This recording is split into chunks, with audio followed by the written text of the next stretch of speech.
because I knew you were coming, I again called a friend of mine who was a Navy doctor during the same time period we're talking about.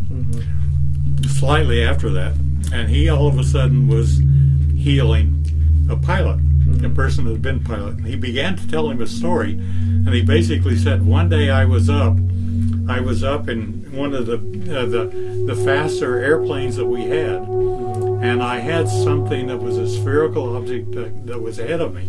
And I called back and I said, "Are there any friendlies over here?" He actually took off from a Texas location, headed off that way, and towards New Mexico. And he said, they said, "Well, no, there's no friendlies here." He said, "Not only that, but he's accelerating away from me, and yet I have the fastest airplane that's been designed." And which at that time was... And therefore it can't be one of us. Well, that was... And he said, well, they said, "Well, you have the weapon on board." It was a new design. Oh. And he said, "Go on ahead and shoot it down." And so he did. He shot down the Roswell craft. Do you know who did it? He said, "Don't give the people my name, nor give." You know this man? No, certainly. He shot it down. He's a very dear. What kind of a weapon? The doctor is a very dear friend of mine. What kind of a weapon? I don't know.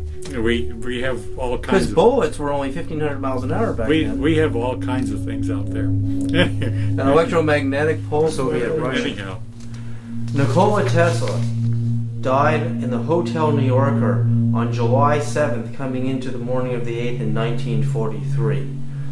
Freedom of Information Act request. FBI FOIA documents reveal that Tesla's death ray was the only defense we had against atomic bombs. And the question is, as these documents reveal, this secrecy around the Tesla death ray, which is a laser weapon used to strike at an aircraft as a ray to short circuit all of its electrical systems, all of the spark plugs, all of the engineering in the craft to actually down the craft. The question is the Tesla death ray the weapon that was used, that Boyd Bushman's testimony tells us, to take down the flying saucer at Roswell?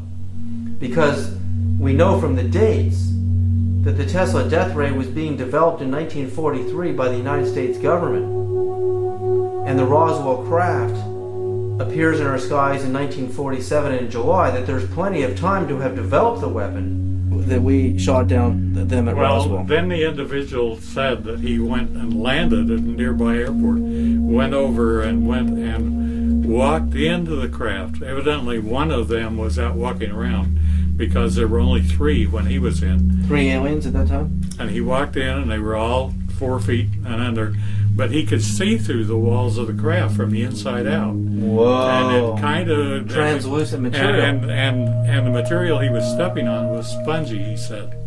It wasn't... So what about this liquid wall at Roswell? Well, if you will follow your friend and mine, Lazar, they didn't find any light bulbs, any electricity, or any requirement for such a thing.